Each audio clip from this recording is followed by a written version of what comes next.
Lembaga Penyiaran Publik Lokal, Radio Publik Kabupaten Sragen, Buana Asri, saluran informasi. Guyub Rukun Bangun Sukowati. Salam Bapak Ibu dan saudara-saudaraku, pendengar yang setia untuk Radio Buana Asri yang kita cintai ini. Hari ini kita patut mengucap syukur karena kita bisa berjumpa meskipun hanya lewat udara, tetapi saya percaya bahwa berkat dan kuasa Tuhan tidak terbatasi oleh apapun. Dan hari ini kita akan belajar firman Tuhan, dan sebelumnya mari saya ajak kita berdoa minta pimpinan Tuhan. Tuhan Yesus, terima kasih kesempatan yang indah. Kami bersyukur hari ini kami ada sebagaimana ada. Dan kalau sebentar ya Tuhan, kami ingin belajar firman-Mu. Urapi hamba-Mu guna menjadi saluran berkat di dalam menyampaikan kebenaran firman-Mu hari ini, guna menjadi berkat bagi anak-anak-Mu yang mendengarkan. Berfirmanlah Tuhan, kami siap mendengar dan siap melakukan, dan hanya di dalam nama Tuhan Yesus Kristus kami berdoa. Amin.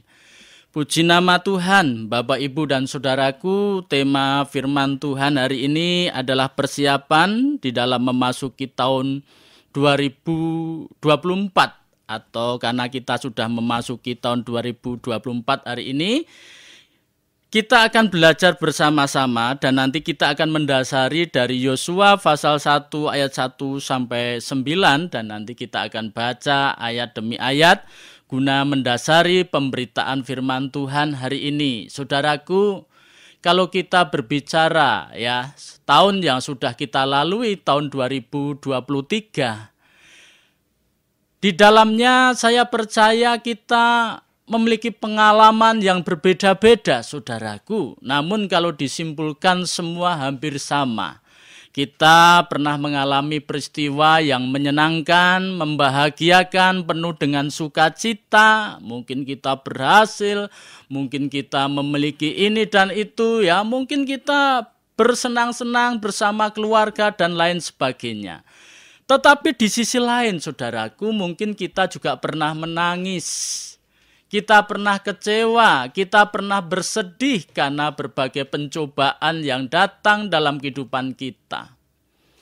Beberapa peristiwa, saudaraku, baik suasana politik, baik mungkin kondisi ekonomi di negara kita, dan hari-hari ini banyak orang yang sedang mengeluh tentang harga-harga kebutuhan pokok yang mulai naik, belum turun sampai hari ini.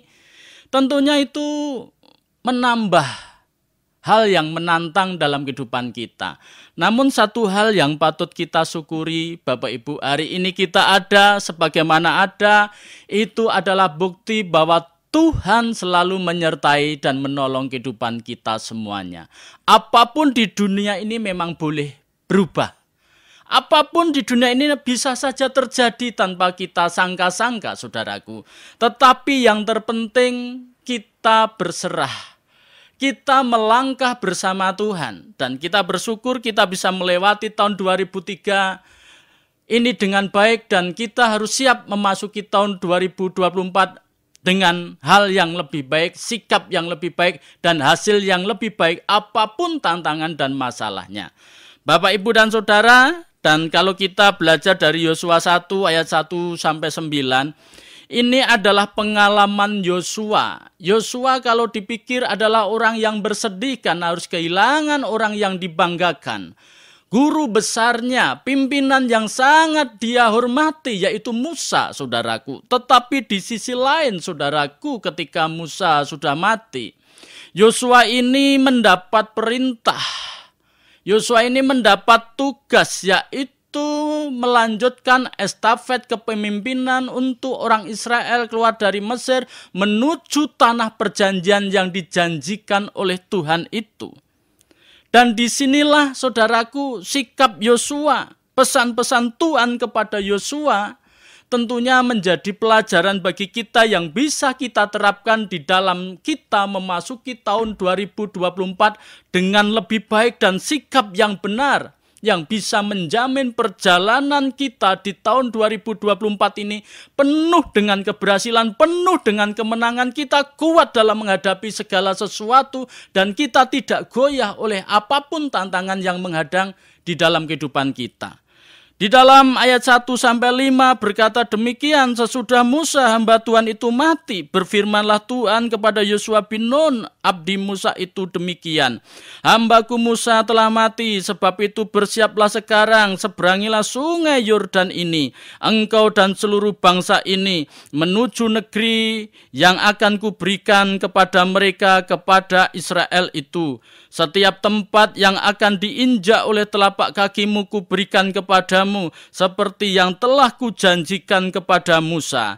Dari padang gurun dan gunung Lebanon yang sebelah sana itu sampai ke sungai besar, yakni sungai Efrat, seluruh tanah orang Het sampai ke laut besar di sebelah matahari terbenam, semuanya itu akan menjadi daerahmu. Seorang pun tidak akan dapat bertahan menghadapi engkau seumur hidupmu. Seperti aku menyertai Musa, demikianlah aku akan menyertai engkau. Aku tidak akan membiarkan engkau dan tidak akan meninggalkan engkau.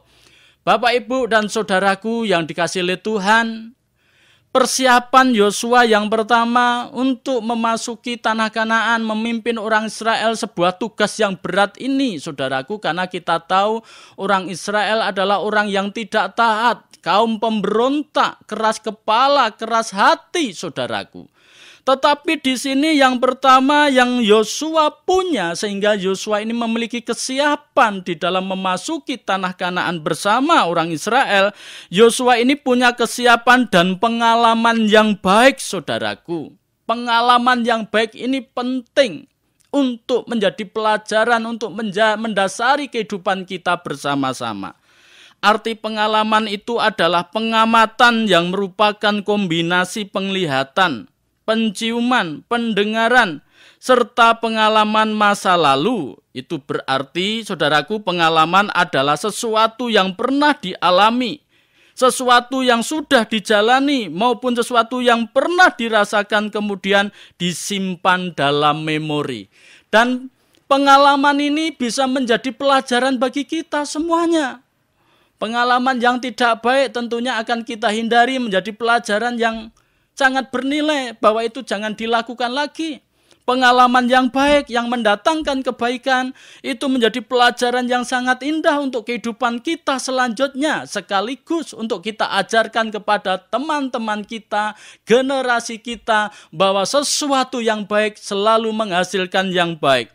Saudaraku, pengalaman Yosua di sini yang pertama adalah pengalaman hidup bersama Musa. 40 tahun lebih Yosua ini mengabdi kepada Musa. Berarti Yosua ini sebenarnya orang yang sangat taat, setia, rendah hati, karena harus menjadi asistennya ya Musa selama 40 tahun lebih, saudaraku. Sehingga apa yang dikerjakan Musa, apa yang dilakukan Musa, bahkan pengalaman Musa bersama Tuhan juga menjadi pengalamannya Yosua itu sendiri. Jadi Yosua ini punya pengalaman dari orang yang sangat istimewa, dan itu menjadi dasar pelajaran bagi Yosua, pengetahuan bagi Yosua untuk diterapkan dalam kehidupannya setiap hari. Bagaimana Musa ini memiliki hubungan yang baik dengan Tuhan. Bagaimana Musa memimpin orang Israel, saudaraku. Bagaimana Musa mengalami mujizat campur tangan Tuhan yang luar biasa, dan mungkin termasuk kekurangan-kekurangan Musa menjadi pengalaman yang indah bagi Yosua untuk nanti diperbaiki dalam kehidupannya kelak. Yang kedua, pengalamannya sendiri bersama Tuhan, saudaraku. Yosua memiliki pengalaman yang indah bersama Tuhan. Maka Yosua ini pribadi yang dekat dengan Tuhan. Apa yang dilakukan merupakan perintah langsung dari Tuhan. Dan kalau saya dan saudara memiliki pengalaman yang indah bersama Tuhan, maka di dalam kita memasuki tahun 2024, kita tidak akan khawatir, saudaraku. Kita tidak akan goyah, saudaraku. Tantangan boleh ada, harga-harga boleh mahal, situasi kondisi politik dan mungkin juga tidak menentu. Tetapi kita lihat selama perjalanan hidup kita, hari ini kita ada sebagaimana ada karena kita punya pengalaman bahwa Tuhan akan terus memelihara kehidupan saya dan saudara. Lalu pengalaman dari kehidupan pribadinya sendiri dan dari orang lain ini yang Yosua pelajari, sehingga Yosua ini siap memimpin orang Israel menuju ke dalam tanah perjanjian, tanah yang dijanjikan oleh Tuhan itu sendiri. Dan yang kedua, saudaraku, dari ayat 5 tadi mengatakan demikian, seorang pun tidak akan dapat bertahan menghadapi engkau seumur hidupmu. Seperti aku menyertai Musa, demikianlah aku akan menyertai engkau. Aku tidak akan membiarkan engkau dan tidak akan meninggalkan engkau. Yang kedua, bagaimana kesiapan Yosua di dalam memimpin orang Israel memasuki tanah perjanjian, saudaraku, yaitu Yosua ini hidup dalam penyertaan Tuhan. Bapak Ibu, siapa yang berani menjamin bahwa tahun 2024 akan lebih baik dibandingkan tahun 2023? Mungkin para ahli memprediksikan demikian, mungkin ekonomi bertumbuh, ya, keamanan dan lain sebagainya. Tetapi di sisi lain juga mereka juga tidak bisa menjamin bahwa situasi kondisi ini semakin lebih baik. Saya percaya, saudaraku, tantangan akan semakin ada, bahkan mungkin lebih berat dibanding tahun 2023. Tetapi kuncinya selama saya dan saudara hidup dalam penyertaan Tuhan, disinilah letak keberhasilan, kekuatan saya dan saudara di dalam memasuki tahun 2024 dengan baik. Arti penyertaan Tuhan di sini adalah komitmennya Tuhan, saudaraku, yaitu untuk selalu menolong saya dan saudara, yaitu untuk selalu melindungi saya dan saudara, yaitu untuk selalu membela dan memelihara saya dan saudara. Maka di awal tadi saya katakan, harga boleh naik, saudaraku. Apapun boleh naik. Tetapi pengalaman kita sampai hari ini kita mampu dan masih ada sebagaimana ada. Itu salah satu bukti bahwa Tuhan menolong saya dan saudara. Itu salah satu bukti bahwa Tuhan selalu memelihara saya dan saudara. Kuncinya mari kita melangkah bersama Tuhan, melangkah bersama penyertaan Tuhan yang ajaib itu. Pengalaman Musa di dalam memimpin orang Israel keluar dari perbudakan Mesir, dilarang, saudaraku. Tuhan memberikan tulah kepada orang Mesir itu. Tuhan memberikan mujizat, saudaraku, memelihara orang Israel di padang gurun, mengirimkan roti dan daging, saudaraku. Bagaimana laut bisa dibelah sehingga orang Israel bisa berjalan di tengah-tengah laut yang kering, saudaraku. Dan ketika orang Mesir itu mengejar, Tuhan membalikkan laut itu sehingga mereka mati tenggelam di dalamnya. Dan inilah yang dijanjikan Tuhan kepada Yosua, bahwa aku akan menyertaimu seperti aku menyertai Musa. Bahwa jaminan Tuhan untuk terus menolong Yosua, melindungi, membela dan memelihara Yosua dan orang-orang Israel yang dipimpinnya tetap berlaku, dan itu berlaku untuk kehidupan saya dan saudara. Yang terpenting kita melangkah bersama Tuhan. Dan adapun ciri orang yang disertai Tuhan, saudaraku, orang tersebut tidak mudah menyerah atau tidak mudah putus asa. Karena mereka menyadari aku tidak sendiri, Tuhan bersama dengan aku, Tuhan selalu menolong aku, Tuhan membela aku, Tuhan selalu memelihara hidupku, sehingga orang itu apapun tantangan dan masalahnya tidak mudah menyerah, tidak mudah putus asa, tetapi memiliki semangat yang luar biasa, saudaraku. Kemudian tidak mudah jatuh ke dalam berbagai pencobaan. Orang yang disertai Tuhan tidak mudah jatuh ke dalam pencobaan. Sehingga sedikit-sedikit masalah, kalau ada masalah mudah jatuh ke dalam dosa, ya. Katanya tidak kuat, katanya ini dan itu alasannya. Tetapi saudaraku, kalau kita melangkah bersama Tuhan, kita tidak akan mudah jatuh ke dalam berbagai pencobaan. Lalu kehidupan kita memiliki semangat yang luar biasa.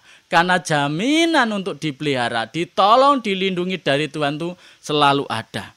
Tujuan penyertaan Tuhan di sini adalah untuk menolong dan memberi jalan keluar dalam setiap persoalan atau kesulitan saya dan saudara. Itu tujuan Tuhan menyertai kita. Sekaligus untuk Tuhan campur tangan dan turut bekerja untuk memberikan dalam segala kebaikan dan keberhasilan dalam kehidupan kita. Bapak, Ibu, dan saudaraku, tantangan akan selalu ada. Tetapi sekali lagi, selama kita hidup dalam penyertaan Tuhan, tidak ada jalan yang buntu bagi persoalan yang dihadapi orang percaya. Tuhan selalu sanggup buka jalan, memberikan jalan keluar dan kemenangan untuk setiap persoalan dan kesulitan saudara. Tuhan sekaligus turut bekerja, mungkin untuk rumah tanggamu, saudaraku. Mungkin untuk usaha dan pekerjaanmu, untuk anak cucumu, untuk mendatangkan kebaikan dan segala keberhasilan. Itu tujuan Tuhan menyertai. Sehingga kita semua dimampukan untuk memasuki, melewati, menghadapi tantangan di dalam tahun 2024 ini dengan lebih baik, dengan jaminan kemenangan dan pemeliharaan Tuhan yang luar biasa. Dan yang ketiga, saudaraku, ayat 6 dan 7 berkata demikian, kuatkan dan teguhkanlah hatimu, sebab engkaulah yang akan memimpin bangsa ini, memiliki negeri yang kujanjikan dengan bersumpah kepada nenek moyang mereka untuk diberikan kepada mereka.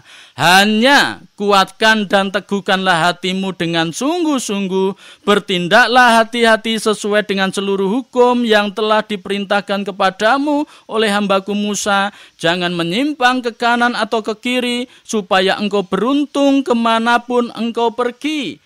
Yang ketiga yang dimiliki Yosua untuk siap memasuki tanah Kanaan. Dan kalau kita adalah siap memasuki tahun 2024 ini, saudaraku, yaitu tetap kuat dan tetap teguh hatinya. Kenapa demikian? Karena hidup ini banyak tantangan. Hidup ini banyak godaan, saudaraku. Hidup ini banyak masalah. Dan banyak orang yang mudah menyerah ketika menghadapi semuanya itu. Mereka berpikir tidak ada yang sanggup menolong kesulitan saya. Tuhan sekalipun tidak sanggup. Bahkan mereka sempat berpikir begitu. Sehingga banyak orang yang mengakhiri hidupnya dengan tragis. Sehingga banyak orang yang tawar hati sudah menyerah sebelum berperang, saudaraku. Arti kuat di sini adalah tidak mudah goyah, tidak mudah terpengaruh dan teguh dalam pendiriannya. Jadi kita tidak mudah dipengaruhi oleh hal apapun kecuali kita tetap mantap melangkah bersama Tuhan. Arti kata kuat juga mempunyai keunggulan, kecakapan dalam segala sesuatu. Mari Bapak, Ibu, dan saudaraku, kita tentunya bukan hanya berserah kepada Tuhan untuk menjadi kuat, tetapi kita juga meningkatkan kualitas kehidupan kita masing-masing, baik dalam lingkup pelayanan, dalam lingkup pekerjaan, dan dalam segalanya, sehingga kita memiliki keunggulan, daya saing yang baik, mutu yang berkualitas, keunggulan dalam segala hal, karena orang yang unggullah yang akan menikmati berkat-berkat yang lebih baik. Kemudian arti kata tangguh di sini yaitu memiliki kekuatan atau ketetapan. Hal ini mengarah pada hati, iman, niat, dan lain sebagainya. Jadi kita ini harus teguh, Bapak, Ibu, dan saudaraku, tidak boleh gampang goyah. Karena kita ini harus kuat, ketetapan kita, yaitu hati kita, iman kita, niat kita. Kalau kita sudah memiliki itu, terus tetaplah teguh, tetaplah kuat, jangan mudah goyah. Tidak goyah, tetap kuat, berpegang pada sesuatu, ya. Tidak berubah pendiriannya akibat pengaruh sesuatu. Banyak orang pada awalnya punya niat muluk-muluk, tetapi ketika dipengaruhi di tengah jalan mereka mulai berubah, saudaraku. Hatinya tidak teguh, pribadinya tidak kuat. Dan kalau saya dan saudara ingin menjadi orang yang siap memasuki tahun 2024 ini dengan baik, dengan berhasil, tentunya jadilah pribadi yang kuat dan teguh. Karena di dalam perjalanan kehidupan kita ini memang tidak lurus. Berliku-liku kalau seumpama perjalanan. Kadang halus, kadang terjal, kadang naik, kadang turun. Tetapi selama kita kuat dan tetap teguh, saudaraku, terlebih pengiringan kita kepada Tuhan, keyakinan kita kepada Tuhan, maka kita akan menjadi pribadi yang siap menang dan hidup dalam berkat Allah yang luar biasa di tahun 2024 ini. Dan selanjutnya saudaraku di ayat 7 dan ayat 8 berkata demikian.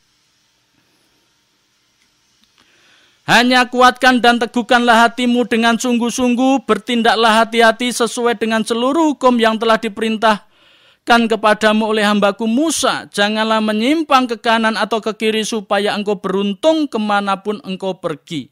Janganlah engkau lupa memperkatakan kitab Taurat ini, tetapi renungkanlah itu siang dan malam, supaya engkau bertindak hati-hati sesuai dengan segala yang tertulis di dalamnya.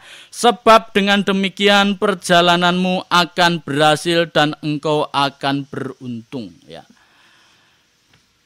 Salah satu yang dimiliki oleh Yosua dalam kesiapannya untuk memasuki tanah Kanaan di dalam ia memimpin, ya, melanjutkan estafet kepemimpinan Musa untuk membawa orang Israel menduduki tanah perjanjian yang diberikan oleh Tuhan itu.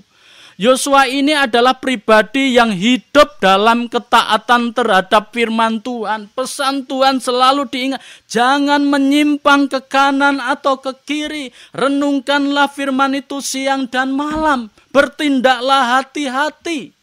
Bapak, Ibu, dan saudaraku, arti dalam kita mentaati firman Tuhan di sini adalah kita mengerti dan memahami firman itu. Mari kita belajar dan tentunya kita minta pimpinan Roh Kudus sehingga setiap kita membaca atau mendengarkan firman Tuhan, Roh Kudus akan memampukan kita mengerti, memahami, dan pada akhirnya Roh Kudus akan memampukan saya dan saudara menjadi pelaku-pelaku akan firman Tuhan. Lalu firman itu kita simpan dalam hati untuk diingat-ingat, untuk direnungkan. Sehingga setiap kali kita menghadapi masalah, tantangan, kita ingat firman Tuhan yang kita simpan dalam hati, yang kita renungkan dalam kehidupan kita siang dan malam. Firman itu sehingga mengarahkan hidup kita, menguatkan hidup kita. Sehingga kita tidak menyimpang ke kanan atau ke kiri. Langkah hidup kita, keputusan hidup kita tidak melenceng dari firman Tuhan itu. Ketetapan hati kita untuk melangkah sesuai dengan rel kebenaran firman itu, saudaraku. Sehingga kehidupan kita selaras dengan kebenaran firman Tuhan. Kemudian setelah itu, mari kita lakukan, kita terapkan firman itu dalam kehidupan kita setiap hari. Bertindaklah sesuai dengan kebenaran firman Tuhan, maka kita akan memiliki kesiapan yang baik di dalam menghadapi berbagai tantangan, masalah, bahkan kita mampu mencapai berkat-berkat Allah yang luar biasa di tahun 2024 ini dengan lebih baik. Dan di sini, saudaraku, berkat yang dijanjikan Tuhan bagi orang yang taat kepada firman Tuhan, yang pertama, hidupnya akan beruntung. Beruntung itu artinya berlaba, mendapat laba, atau bernasib baik, mujur, dan bahagia. Saudaraku, orang yang taat kepada firman Tuhan ini akan dibuat beruntung. Mungkin kalau kita anak-anak muda mau cari pekerjaan, Tuhan juga mudahkan mendapatkan pekerjaan yang baik. Ketika kita mau menikah, Tuhan anugerahkan kita pasangan hidup yang baik, saudaraku, ya. Tuhan anugerahkan kita masa depan yang baik, pekerjaan yang diberkati oleh Tuhan, ya. Walaupun kadang-kadang ini beruntung itu artinya sebenarnya menurut kekuatan kita, Bapak, Ibu, dan Saudara, kita nggak mampu mencapai itu. Tetapi karena kita beruntung, kita dimampukan Tuhan mencapai sesuatu yang menurut ukuran kemampuan kita tidak akan mampu mencapai itu. Kita diizinkan Tuhan memiliki hasil yang lebih baik, yang menurut ukuran dan kekuatan kita, sebenarnya kita nggak sanggup mencapai hasil tersebut. Itu namanya orang beruntung, bahagia, mujur kehidupannya. Dan ini berkat bagi orang yang taat kepada firman Tuhan, dan inilah yang dilakukan oleh Yosua, saudaraku. Kemudian berkat yang kedua adalah hidupnya dibuat berhasil, yang artinya tidak gagal, mendapat hasil dan dapat mencapai targetnya. Tidak gagal itu jangan sampai saudara salah persepsi, karena manusia pada dasarnya semua pernah gagal. Tetapi juga menjadi tidak baik kalau kita melakukan segala sesuatu selalu gagal terus, ya. Orang bisa pernah gagal, tapi pada akhirnya dia tidak akan gagal terus. Suatu saat dia akan mencapai sebuah keberhasilan. Dan inilah yang dijanjikan Tuhan bagi orang yang taat kepada firman Tuhan, saudaraku. Saya seorang hamba Tuhan, saya melihat anak-anak Tuhan yang hidupnya taat kepada firman Tuhan, hidupnya akan dibuat berhasil oleh Tuhan, dan saya melihat dengan mata kepala saya sendiri itu. Di sisi lain saja juga banyak melihat orang yang gagal. Orang yang tidak berhasil bahkan menderita karena mereka tidak mentaati firman Tuhan. Dan ini kehidupannya akan mendapat hasil yang terbaik, dapat mencapai target. Kita punya cita-cita, kita punya keinginan yang dapat kita capai.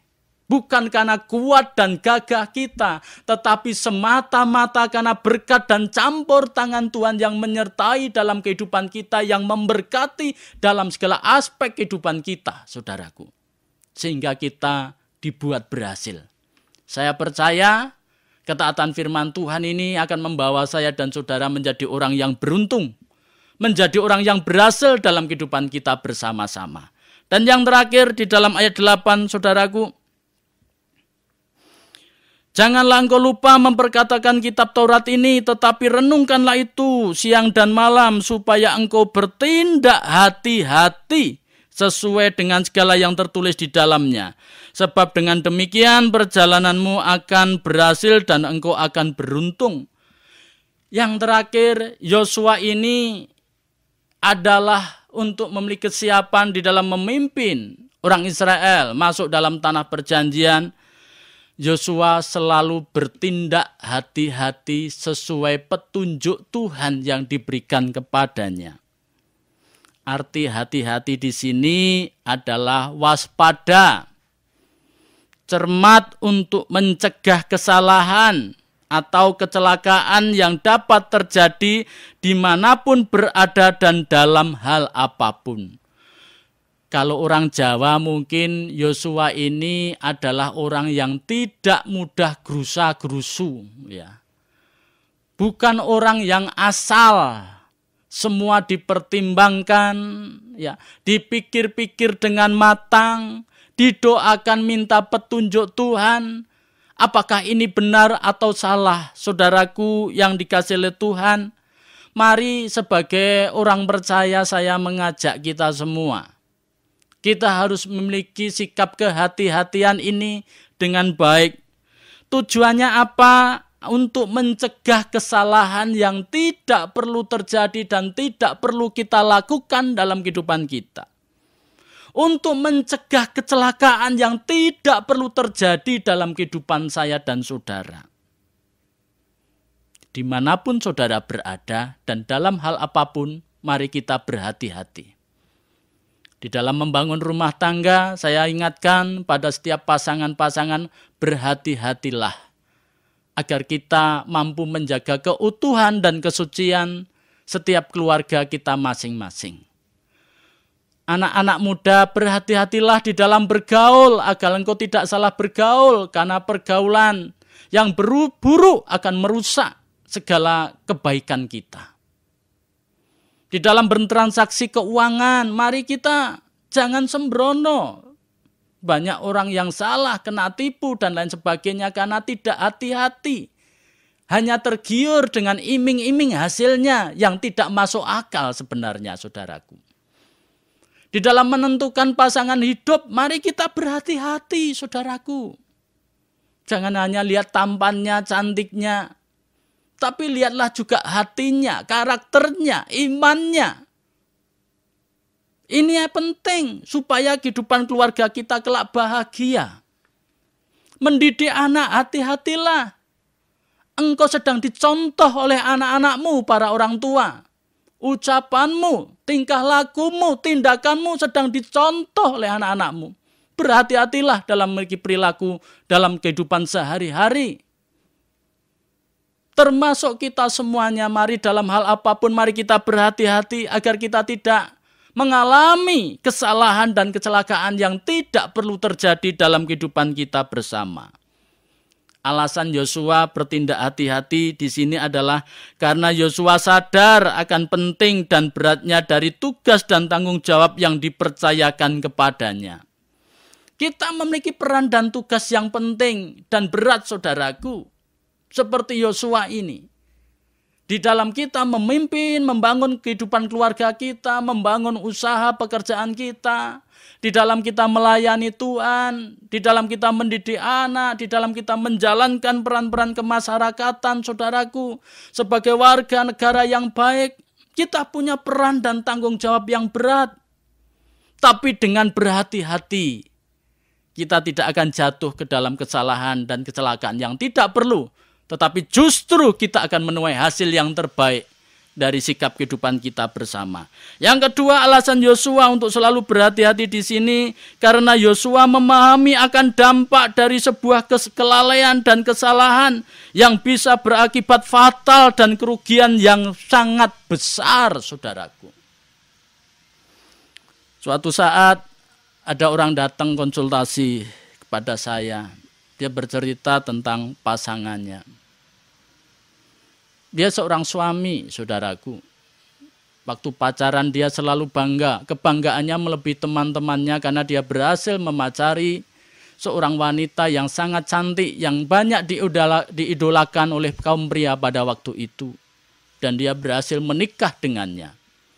Fokus dia adalah kebanggaan dan kecantikannya waktu itu. Tanpa mempedulikan, tanpa mengenal lebih jauh bagaimana karakternya, imannya, sikapnya, latar belakangnya, dan kondisi keluarganya, saudaraku. Begitu menikah, jadi pengantin baru masih terasa enaknya. Semua serba indah, Bapak Ibu. Tapi begitu mulai sudah punya anak dan kebutuhan mulai begitu besar, dia merasa tertekan, dia merasa tidak dihormati. Bahkan istrinya mulai tidak setia kepadanya.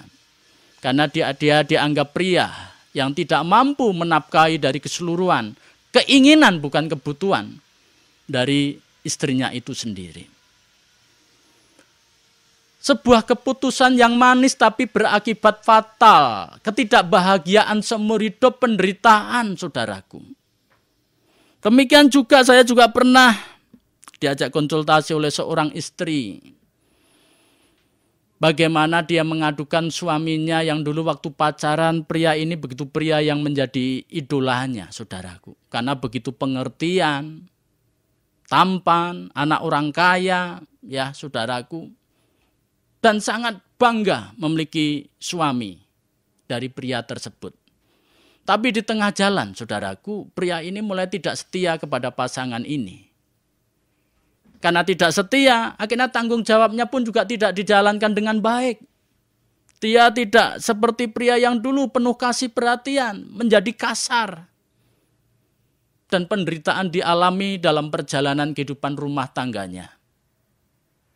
Bapak, Ibu, dan saudaraku, pesan yang ingin saya sampaikan, apapun itu, apalagi untuk urusan hal yang penting, bertindaklah hati-hati. Waspada. Kita harus cermat untuk mencegah sebuah kesalahan. Karena dari akibat kesalahan dan kelalaian, akibatnya begitu fatal dalam kehidupan kita bersama. Apapun itu, saudaraku, termasuk pengelolaan uang. Mari kita perhatikan gaya hidup kita masing-masing. Kelolalah uang dengan sebaik mungkin. Untuk kita siap memasuki tahun 2024. Kelolalah waktumu untuk kita beribadah kepada Tuhan. Kelolalah semuanya dengan bijaksana. Bertindaklah hati-hati. Jangan mudah terpengaruh. Memiliki kekuatan yang luar biasa untuk tidak dipengaruhi hal-hal yang tidak baik. Yang bisa merusak masa depanmu. Yang bisa merusak kebahagiaanmu. Yang bisa merusak keselamatanmu, saudaraku. Tetapi mari kita bertindak hati-hati. agar tahun 2024, apapun tantangannya, apapun kesenangannya, kita selalu siap dan kita bisa menikmati kehidupan bersama Tuhan, sehingga tahun 2024 orang boleh bilang ini tahun yang sulit, ini tahun yang penuh tantangan, ini tahun yang berbahaya bagi kita anak Tuhan. Tahun demi tahun adalah tahun yang baik, tahun yang penuh anugerah, tahun yang penuh kemenangan, dan tahun penuh keindahan bagi kita orang yang selalu melangkah bersama Tuhan dan hidup taat bersama firman Tuhan. Kiranya Tuhan memberkati Bapak Ibu semuanya. Mari kita berdoa. Tuhan Yesus, terima kasih. Biarlah firman ini boleh menjadi berkat bagi setiap kami, anak-anak-Mu yang mendengarkan dimanapun mereka berada. Hamba-Mu berdoa agar mereka memiliki kesiapan untuk menghadapi baik apapun yang terjadi di tahun 2024 ini. Kami melangkah bersama penyertaan-Mu, kami taat dalam firman-Mu, kami selalu siap menghadapi berbagai tantangan karena kami selalu bersama Tuhan. Berkati Radio Buana Asri ini yang sudah menjadi saluran berkat, agar di tempat ini setiap karyawan dan karyawatinya diberkati dengan segala kesejahteraan dan kebahagiaan. Berkati Bapak Presiden Jokowi bersama jajarannya agar mereka bisa memimpin Indonesia ini dengan lebih baik, aman, tentram, dan makmur Tuhan. Juga Ibu Bupati, Ibu Yuni Untung Sukowati, berkati agar bisa memimpin kabupaten yang kami cintai ini. Bersama warganya, guyub rukun bangun Sukowati, biarlah Sragen diberkati dengan keamanan, ketentraman, kemakmuran, dan kesatuan yang terbaik guna kebaikan bagi masyarakat Sragen. Terima kasih Tuhan, dan hanya di dalam nama Tuhan Yesus kami berdoa. Amin. Lembaga Penyiaran Publik Lokal, Radio Publik Kabupaten Sragen, Buana Asri, saluran informasi. Guyub Rukun Bangun Sukowati.